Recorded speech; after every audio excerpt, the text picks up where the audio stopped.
Hello everyone, welcome to the channel think legally. जैसा कि आपको सबको पता है, राजस्थान एपीओ का कोर्स का बैच चल रहा है और आज हम शुरू करने वाले हैं हमारा दूसरा बेयर एक्ट, जिसका नाम है SC/ST एट्रोसिटीज एक्ट, जिसका पूरा नाम है the scheduled caste and scheduled tribes prevention of atrocities act 1989।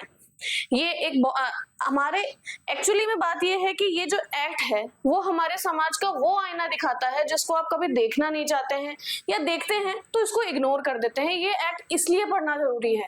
आप सोचते होंगे कि अगर आप इस एक्ट को पढ़ेंगे तो आप सोचते होंगे कि ये आज के समाज में कहाँ होता है, बट कहीं ना कहीं छोटे लेवल पे या कई जगह उतने ही लेवल पे आज भी ये एक्ट इसलिए ही काम करता है क्योंकि ये एक्टिविटीज आज भी हमारे समाज के जो SC और ST लोगों है उनके साथ आज भी ये एक्टिविटीज वो एट्रोसिटीज होती है। तो उन्हीं के प्रिवेंशन के लिए ये एक्ट लाया गया। अब इस एक्ट की जो मेन बातें क्या है, सबसे बड़ी बात आपको ये जो एपीओ के बैच में एपीओ का जो कोर्स है उसमें सेक्शन सिर्फ हमारे 1 से लेके 9 तक ही है। तो आप टाइम वेस्ट मत कीजिए आगे तक के सेक्शंस पढ़ने के लिए। एक बार सिर्फ जो उसका अरेंजमेंट है एक्ट का उसके अंदर गो थ्रू कर लीजिए कि इसके अंदर क्या क्या इंपॉर्टेंट चीजें हैं। पॉइंट वाइज सिर्फ आपके चैप्टर्स के हिसाब से याद कर लीजिए, बाकी उसके अलावा कोर्स में नहीं है। तो हम कमिंग बैक, आज हम स्टार्ट करते हैं। तो इसकी सबसे बड़ी बात जो इसका शॉर्ट टाइटल है वो हमारा बताता है इसको ऑब्जेक्टिव। इसका ऑब्जेक्टिव क्या था? Prevent atrocities, establish exclusive special court and provide victim rehabilitation. ये जो एक्सक्लूसिव स्पेशल कोर्ट था ये हमारे 2016 के अमेंडमेंट से आया था। सो मेन बात ये थी कि ये जो हमारे एट्रोसिटीज होती है उनके लिए आया था। तो जो हमारा सेक्शन 1 है वो बात, हमारा जो सेक्शन 1 है वो हमारा बात करता है शॉर्ट टाइटल, और इसका एक्सटेंड क्या है, होल ऑफ इंडिया में अप्लाई होता है। और एक्सेप्शन सिर्फ ये क्या था कि वही बात, the exception for JNK was removed by the JNK reorganisation act 2019। फिर इसका कमेंसमेंट, इसका जो कमेंसमेंट है वो कब से था? 30 जनवरी 1990 से। इनेक्टेड कब हुआ था? 11 सितंबर 1989, बट इन्फोर्स्ड ऑन 30 जनवरी 1990। अब इसके बाद जो सबसे बड़ी बात ये है कि ये एक्ट अप्लाई होने के लिए ऑफेंडर को ये जरूरी नहीं है कि वो SC/ST एक्ट हो, बट विक्टिम का ये जरूरी है कि वो SC या ST से बिलोंग करना जरूरी है। क्या कहना चाह रही हूं मैं, समझिए। इस एक्ट के अंदर आप तभी लाए करते हैं जब जो हमारा ऑफेंडर है वो कौन है? नॉन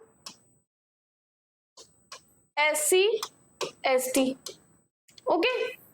और जो हमारा विक्टिम है, विक्टिम जो है वो कौन होना चाहिए? वो हमारा SC/ST होना चाहिए। ये बात जो है वो सेक्शन 3 के सब क्लॉज 1 में भी यही बात बोली गई है कि जो ऑफेंडर है वो कौन होना चाहिए? नॉन SC या ST होना चाहिए इस एक्ट के अंदर। यहाँ पर जो इसका जुरिस्डिक्शन ना ये फ्लॉ है कि अगर कोई SC/ST ही वाला इस जो एक्ट के अंदर जो एक्टिविटीज की गई है वो अगर करता है वो इस एक्ट के अंदर कवर नहीं होता है। सिर्फ वही ऑफेंडर इस एक्ट के अंदर कवर होता है जो कि नॉन SC या ST है। सो सेक्शन 2 जो है वो बात करता है हमारी डेफिनेशंस की। तो जो पहली डेफिनेशन, जो हमारी इंपॉर्टेंट डेफिनेशन है वो है विक्टिम की। सेक्शन 2(1) EC मैं आपके लिए क्रैश कोर्स लेके आई हूं, तो इंपॉर्टेंट डेफिनेशंस की बात सबसे पहले कर रही हूं। बाद में हम बेयरक्स से, आप बेयरक्स को साथ में रखिए और साथ में जो छोटे छोटे डेफिनेशंस हैं उनको भी साथ में पढ़ते रहिए। जो सबसे पहले जो इंपॉर्टेंट डेफिनेशन है जो मैं लेके आई हूं वो है विक्टिम की डेफिनेशन। जो बात कौन करता है, कौन सेक्शन करता है? Section 2(1) EC, okay. अब इसके अंदर विक्टिम कौन होता है? Any individual who falling with in the SC/ST definition. अब ये SC/ST डेफिनेशन कहाँ दे रखी है? हमारा जो कॉन्स्टिट्यूशन का आर्टिकल 366 है उसके अंदर हमारे डिफाइंड है कि कौन कौन से, सिर्फ जो कैटेगरीज दे रखी हैं हमारे वो ही लोग SC और ST कैटेगरीज में आते हैं और वो ही हमारे इस एक्ट के अंदर विक्टिम कहलाए जाएंगे। For what has suffered physical, mental, psychological, emotional और मॉनिटरी हार्म टू पर्सन और property due to an offence under this act. अब इसमें जो आपका जो जैकपॉट आंसर है जो प्रीलिम्स में पूछा जा सकता है, तो सिर्फ ये जिसके साथ जो आपके सफर कर रहा है वही नहीं है, it includes their relatives, legal guardians and their legal heirs also. अगर एक पर्सन के साथ आप इस एक्ट के अंदर दी हुई एक्टिविटीज कोई ऐसी जाति करते हैं, कोई एससी एसटी से बिलोंग करते हैं, तो आप ये तो सोचिए कि उसके परिवार वाले भी तो उससे कितना ज्यादा हर्ट हो रहे होंगे उस बात से। उनके संग भी तो एक मेंटल टॉर्चर कर रहे हैं। तो उसके अंदर आप पूरी एक तरीके से ये मानिए आप उस पूरी कम्युनिटी का ही मजाक बना रहे हैं। इसलिए उनके जो लीगल गार्जियंस हैं, लीगल हायर हैं, वो भी इस एक्ट के अंदर आते हैं। फिर दूसरी डेफिनेशन जो हमारी आती है डिपेंडेंट, सेक्शन 21BB। इसके अंदर डिपेंडेंट कौन कौन है? तो डिपेंडेंट की बात जब हम करते हैं तो इस डिपेंडेंट कौन आते हैं? Spouse, children, parents, brother and sister of the victim. और इसमें क्या कंडीशन है? बस मस्ट बी होली और mainly dependent on the victim for support and maintenance. यहाँ पे मेनली हम ये बात जो डिपेंडेंट की बात करेंगे तब करेंगे जब कोई आपने जो एक्टिविटी या आपने जो एट्रोसिटी की है उसके कारण उसको ग्रीवियस हर्ट हुआ है या उसकी डेथ हो गई है, तो उस कंडीशन में हम डिपेंडेंट की बात करेंगे। तीसरी बात जो हम करेंगे वो है विटनेस। और विटनेस की डेफिनेशन किसमें दे रखी है? आपके सेक्शन 21ED में। विटनेस जो है, आप विटनेस की डेफिनेशन और कहाँ पढ़ते हैं हम? एविडेंस एक्ट के अंदर। और उसका नाम हम वहां पे ये पढ़ते हैं हु मे टेस्टिफाई। ओके, तो यहाँ पे आपकी उसमें क्या दे रखी है डेफिनेशन? कौन है विटनेस यहाँ पे? Anyone acquainted with facts, circumstances, possessing information और knowledge necessary for investigation, trial. और इसके अंदर और कौन कौन है? Inclusion explicitly includes a victim of such an offence. Obviously बात है कि जो विक्टिम है वो तो उस बात का गवाह है ही कि क्या वो जो एक्टिविटी की गई है, क्या वहां पे एट्रोसिटीज जो है वो की गई है, तो इसका वो भी एक विटनेस है। उसके अलावा जो भी एक पजेस करता है इंफॉर्मेशन, नॉलेज नेसेसरी। और तीसरी बात, कोर्ट को ऐसा लगता है कि कोई ऐसा पर्सन है जो वहां पे डीम टू बी नेसेसरी, जिसके पास ऐसी कोई इंफॉर्मेशन होगी who is likely to be a witness, तो वो भी इस एक्ट के अंदर विटनेस कहलाएगा। फिर हमारी जो और डेफिनेशन आती है, ये दो इंपॉर्टेंट डेफिनेशंस हैं। एक है हमारी सोशल बॉयकॉट और दूसरी है हमारी इकोनॉमिक बॉयकॉट। दो तरीके के बॉयकॉट दे रखे हैं कि सोशल और इकोनॉमिक बेस पे जो हम बॉयकॉट करते हैं SC ST का।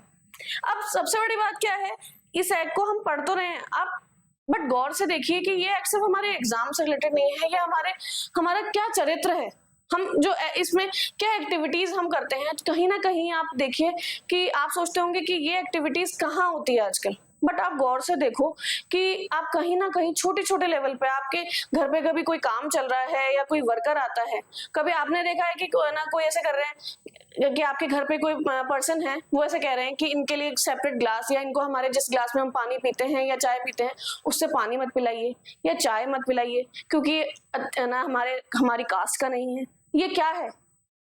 ये भी तो एक एट्रोसिटी ही है। उन जो SC ST लेवल के हैं, जो SC ST कास्ट के लोग हैं, उनके साथ ये दुर्व्यवहार ही तो है। नहीं देखा आपने?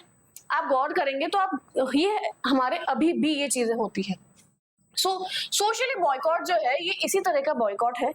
इसमें क्या क्या आते हैं? Savouring social ties and customary interactions. जहां पे हम सोशल टाइज की बात करते हैं, आप कई जगह गांवों में आज भी ये होता है कि जो SC ST लोग हैं उनको मंदिर में एंटर नहीं करने देते हैं, या उनको आगे नहीं आने देते हैं मंदिर में कि पीछे खड़े होकर दर्शन कीजिए, या आप मंदिर में एंटर नहीं कर सकते हैं। इस तरह की एक्टिविटीज आज भी कई जगह होती है। तो refusal to permit a person to render to other person और रिसीव एनी कस्टमरी सर्विस। आप मंदिर में उन्हें मना कर दें कि आप प्रसाद नहीं लेंगे, आप आगे खड़े होकर पूजा नहीं करेंगे। Abstaining from social relations that one would normally maintain, या isolating the person from others. आपके ना सोसाइटी का काम चल रहा है, आप एक सोसाइटी में रहते हैं और आपके एक सोसाइटी में कोई SC ST के पर्सन है, उनको आप ये कह रहे हैं कि आप हमारी जो सोसाइटी का कोई फंक्शन है उसमें आप अटेंड नहीं करेंगे क्योंकि आप SC ST कास्ट से बिलोंग करते हैं। कितनी गलत बात है।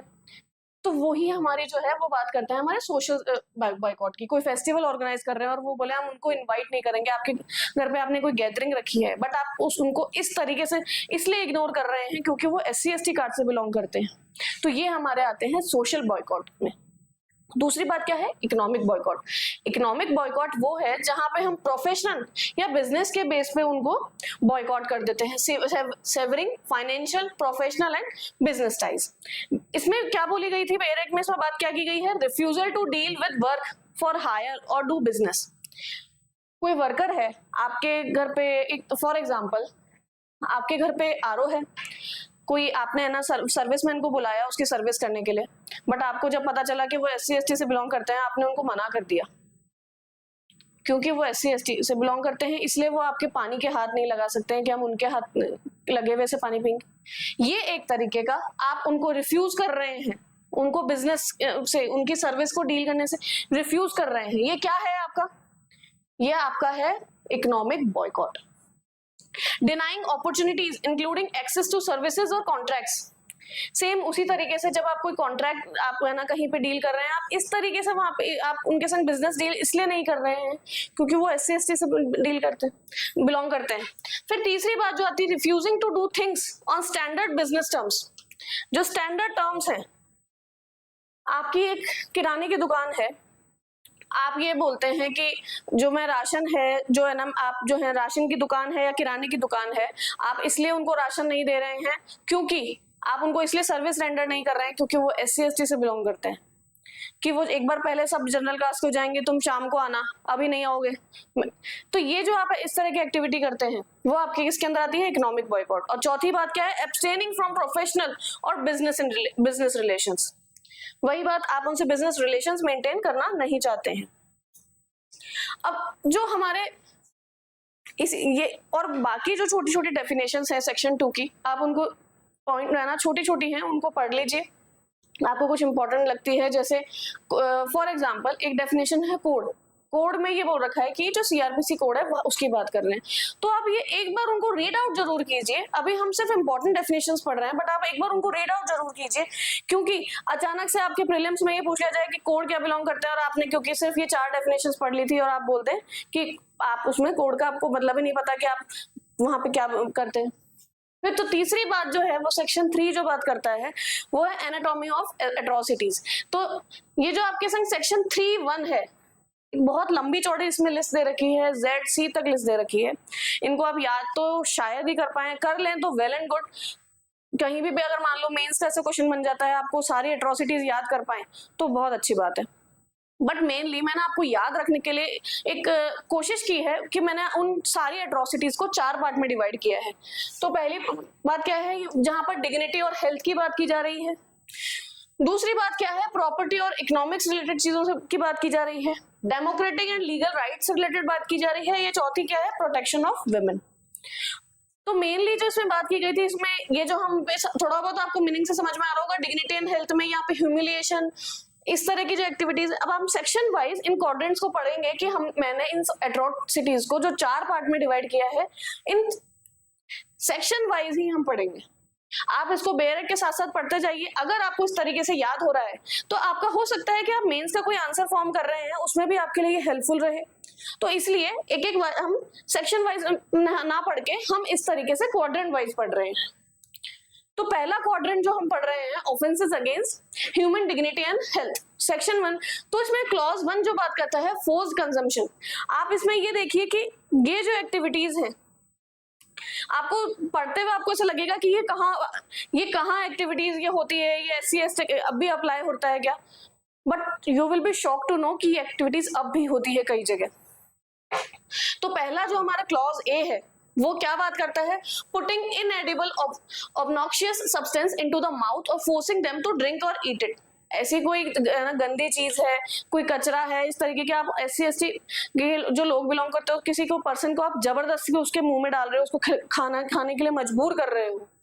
दूसरी बात क्या है, डंपिंग एक्सक्रीटा, वही सारी गंदगी, एक्सक्रीटा, सीवेज और carcass in the premise, entrance और neighbourhood with the intent to insult और इंजर। आप उनके नेबरहुड में, उनके घर के बाहर ये इस तरह की गंदगी डाल रहे हो, क्यों? उनका भी तो आर्टिकल 21 के अंदर राइट है, उनके पास भी तो फंडामेंटल राइट है, क्लीन एनवायरनमेंट में रहने का राइट है, क्लीन प्रीमाइसेस में रहने का राइट है, नहीं है? आप सोचिए। पब्लिक, फिर दूसरी बात जो हम कर रहे हैं D और E के अंदर जो हमको दे रखा है, public humiliation, garlanding with footwear, parading naked, semi naked, forcible tonsuring. Forcible tonsuring क्या है, किसी का सर मुंडवा देना। शेविंग हेड, रिमूविंग मुस्टेचेस और पेंटिंग फेस बॉडी, काली पोत देना, ये आज भी गांवों में कई जगह SC ST लोगों को शर्मिंदा करने के लिए इस तरह की एक्टिविटीज आज भी होती है कि अगर वो उनकी बात नहीं मानते हैं, जो बड़े लोग, जो अगर हम कहते हैं कि जो ऊंचे तबके के लोग हैं, जो जनरल कास्ट के लोग हैं, कोई दूसरी कास्ट के लोग हैं, अगर उनकी बात नहीं मानी जाती है तो SC ST लोगों के जो गरीब हैं या SC ST कास्ट से बिलोंग करते हैं उनके संग आज भी एक्टिविटीज होती है। उनको अर्धनग्न करके या फिर उनके ऊपर काली पोत के उनको जूतों की माला पहना देते हैं, पूरे गांव में उनकी रैली निकालते हैं। ये सब क्या है? पब्लिक ह्यूमिलिएशन है और आप इस एक्ट के अंदर ऑफेंडर हैं।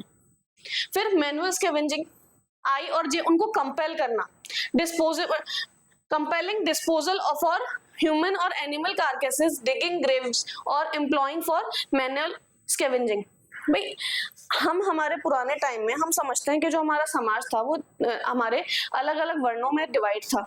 एक ब्राह्मण था, एक क्षत्रिय था, एक शूद्र थे और एक वैश्य थे। तो हमारे जो शूद्र का, जो हम पहले के टाइम पे जिनको शूद्र बोलते थे, जो हमारे वर्क्स भी जो थे वो उसी टाइप से डिवाइडेड थे। तो आज भी अगर हम समझते होंगे कि कुछ जो कास्ट हैं उनको, जैसे कोई हम कहते हैं कि ये माली है, ये हमारे ब्राह्मण हैं, ये हमारे क्षत्रिय ना, हमारे जो क्षत्रिय हैं, राजपूत हैं, तो इन सब के जो हमारे पुराने टाइम थे ये उन्हीं के बेस पे आज भी हम मानते हैं। तो वो जो है, जरूरी नहीं है ना कि अगर वो कास्ट बाय कास्ट अगर कोई माली है तो वो आज भी गार्डनिंग का काम करता हो, ये आप फोर्स तो नहीं कर सकते। उसी तरीके से SC ST का कोई पर्सन है, अगर वो उनके पहले के टाइम पे उनके जो एंसेस्टर्स थे, कोई अगर वो स्कैवेंजिंग का काम करते थे, क्या आप किसी को आज उसी पर्सन को फोर्स कर सकते हो कि आप स्कैवेंजिंग करने के लिए? नहीं कर सकते हैं, वो स्ट्रिक्टली प्रोहिबिटेड है और उसके सेपरेट एक्ट भी है जिसके अंदर आप लाइबल होंगे। तो वही बात हम I और J में कर रहे हैं कि आप मैनुअल स्कैवेंजिंग के लिए किसी को कंपेल कर रहे हैं। फिर तीसरी बात R और S में की गई है, कास्ट स्लर्स, इंटेंशनली इंसल्टिंग और इंटिमिडेटिंग टू ह्यूमिलिएट और abusing by caste name in any place within public view. आप कहीं यहाँ पे जो पब्लिक व्यू वाली बात की गई है, इस बात पे गौर कीजिएगा कि जो पब्लिक व्यू वाली बात है, इस पे पहले PYQ भी पूछा गया है कि ये पब्लिक व्यू क्या है। तो यहाँ पे हम ये बात कर रहे हैं कि आप किसी को अब्यूज कर रहे हैं बाय कास्ट नेम, उनका जो कास्ट नेम है वो लेके आप उनको पब्लिक के अंदर ह्यूमिलिएट करना चाह रहे हैं। आपका ये इंटेंशन है कि उनकी इंसल्ट हो या इंटिमिडेट हो, टू ह्यूमिलिएट।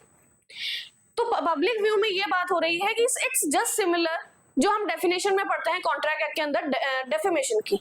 तो वही बात है कि आपका क्या इंटेंट है वहां पे वो वर्ड कहने का, वो मैटर करता है।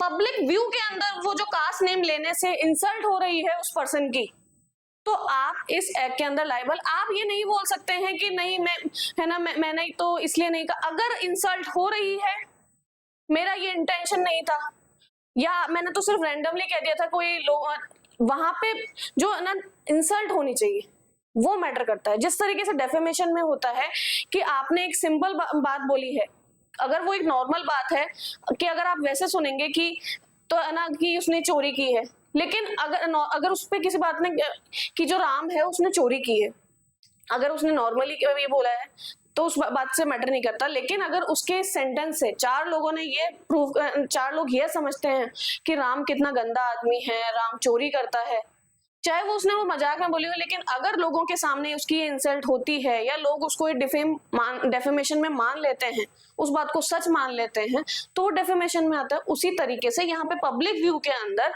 उसकी इंसल्ट होनी चाहिए या आपका इंटेंशन होना चाहिए कि वहां पे इंसल्ट हो, इंटिमिडेटिंग टू ह्यूमिलिएट और अब्यूजिंग बाय कास्ट नेम। उस कास्ट नेम से आपका पब्लिक व्यू में आपका इंसल्ट होनी चाहिए। ये आपके PYQ में पहले बोला गया था। फिर बात करते हैं हम offences against property and economic rights. तो हमारा जो क्लॉज 4F है वो बात करता है रॉन्गफुल ऑक्यूपेशन की, ऑक्यूपाइंग, कल्टीवेटिंग और transferring land owned by allotted to और notified for an SC ST मेंबर। कोई पर्सन है SC ST का, उसकी खेती की जमीन है, आप उससे फोर्सेबली जस्ट बिकॉज वो SC ST का है, मान लीजिए आपका यहाँ पे आपका खेत है, आपके अड़वा एक खेत है जो कि एक SC ST पर्सन का से बिलोंग करता है। अब आपको ये बात अच्छी नहीं लग रही कि मेरे जो बिल्कुल बगल वाला मकान है, मेरे बगल वाली जो जमीन है वो एक SC ST पर्सन, आप उसको फोर्स कर रहे हैं आप या तो उसको फोर्स कर रहे हैं कि किसको किसी को ट्रांसफर कर दो, या मैं रोज सुबह खेती करने आऊंगा, तुम मुझे दिखेगा, मुझे ये सब नहीं चाहिए, तू यहाँ पे खेती नहीं करेगा। आप उनको कल्टीवेट करने के लिए या आप किसी को ट्रांसफर करने के लिए कह रहे हैं जो उसको अलॉट की कर दी गई थी। ये एक क्या है, रॉन्गफुल ऑक्यूपेशन।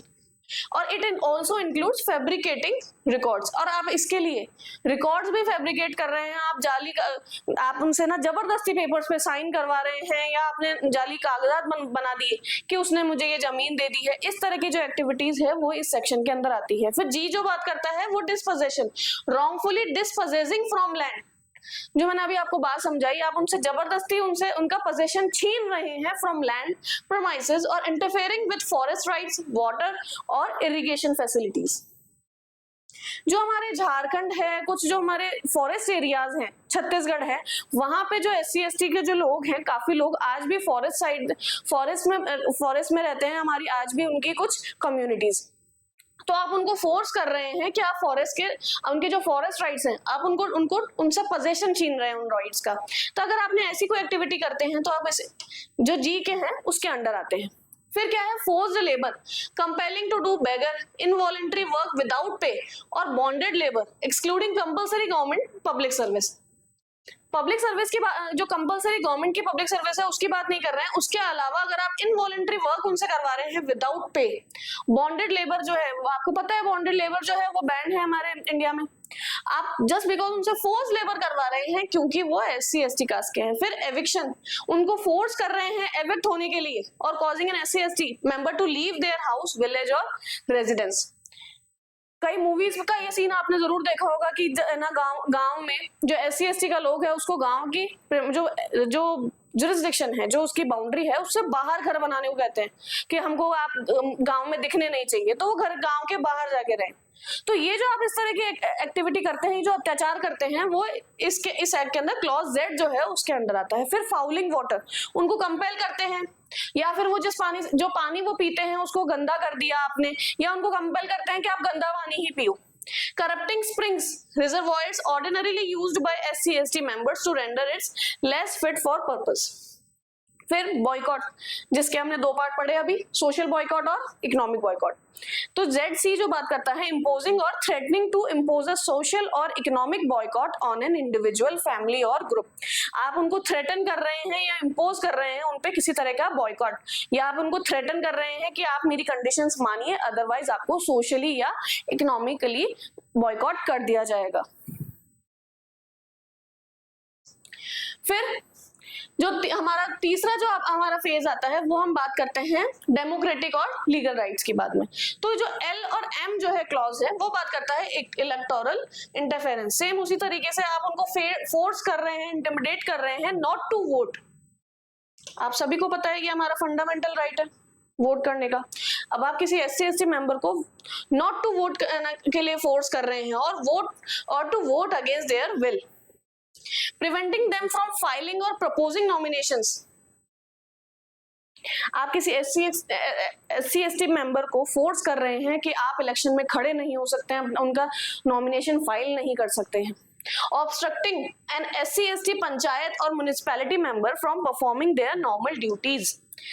अब उन्होंने नॉमिनेशन फाइल कर दिया, वो कोई मेंबर बन गए हैं, कोई वो पॉलिटिशियन टाइप बन गए हैं, या फिर वो पंचायत के मेंबर हैं, और फिर आप उनको कह रहे हैं कि आप अपनी ड्यूटीज नहीं निभाएंगे क्योंकि आप SC या ST कास्ट से बिलोंग करते हैं, कि आपको बना तो दिया है हम पंचायत का मेंबर, लेकिन हम आपको नहीं मानते हैं क्योंकि आप SC/ST कास्ट से बिलोंग करते हैं।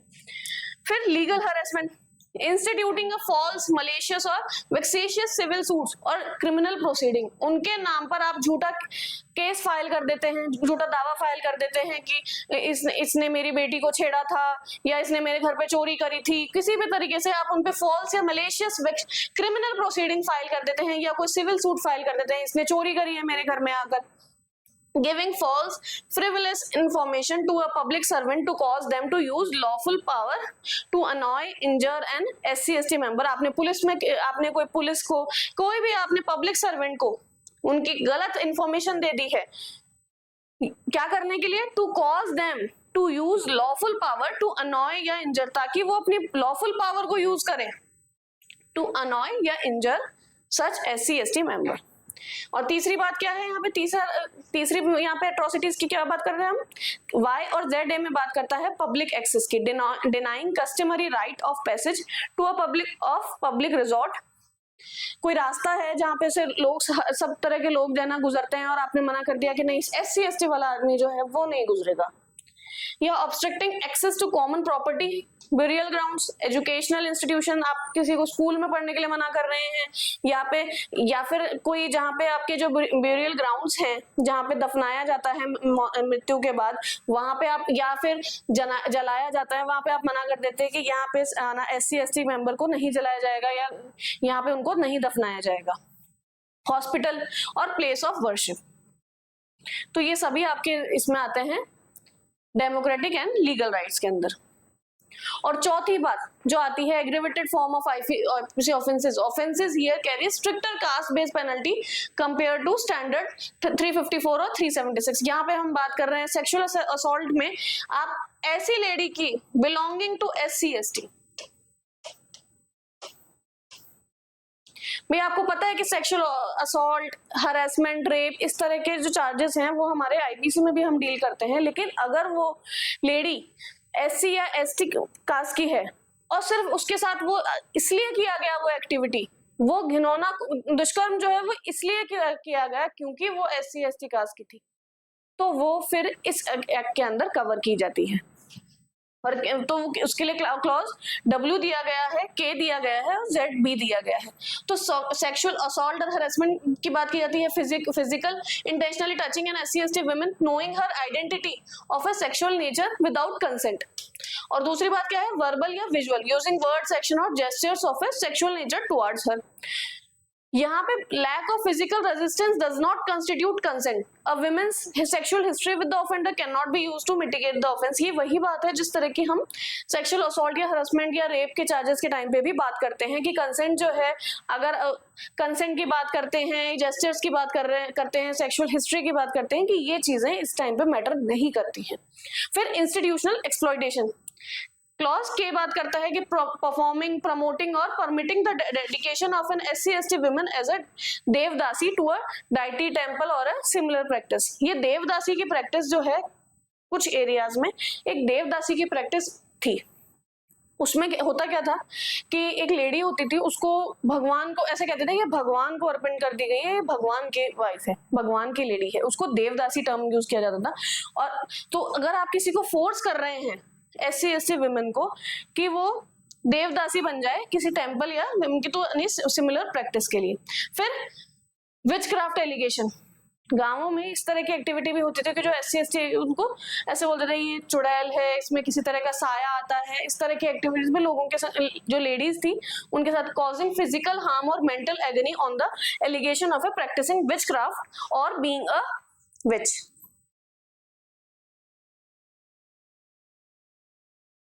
फिर सेक्शन 2 जो 3 सब क्लॉज 1 जो है वो अपने सारी एट्रोसिटीज की बात करता है, मैंने आपको बता दिया, सारी लिस्ट बता दी। फिर जो सेक्शन सब क्लॉज 3, जो सेक्शन 3 का जो सब क्लॉज 2 है वो हमारी बात करता है aggravated offences and severe penalties की बात। तो क्लॉज इसका जो, अब इसमें क्या क्या पनिशमेंट दे रखी है हमारी, fabricating evidence to cause conviction of an offence punishable by 7+ years. False evidence आपने अगर पेश किया है किसी SC ST पर्सन के लिए, तो उसके लिए क्या है आपके लिए सजा, 7+ ईयर्स की पनिशमेंट दी गई है, 6 months to 7। फिर जो कमिटिंग IPC ऑफेंसेस, कमिटिंग यानी IPC offence punishable by 10+ years against an SC ST person knowing their caste identity. कोई आप IPC के में जो ऑफेंस दिए गए हैं, ऐसा कोई ऑफेंस कोई SC ST पर्सन के साथ करते हैं तो उसकी क्या सजा दे रखी है, 10+ ईयर्स की, या फिर और वो it may extend to life imprisonment for life and fine.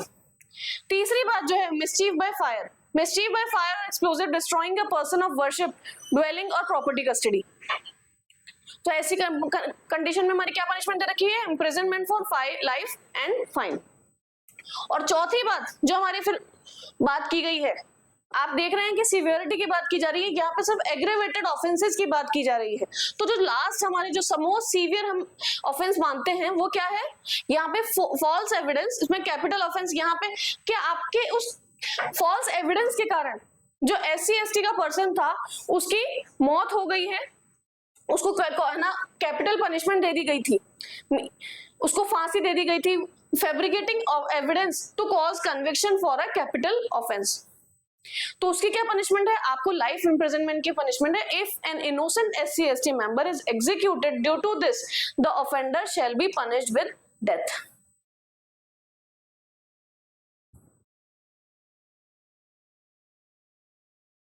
फिर सेक्शन 4 जो हमारी बात करता है,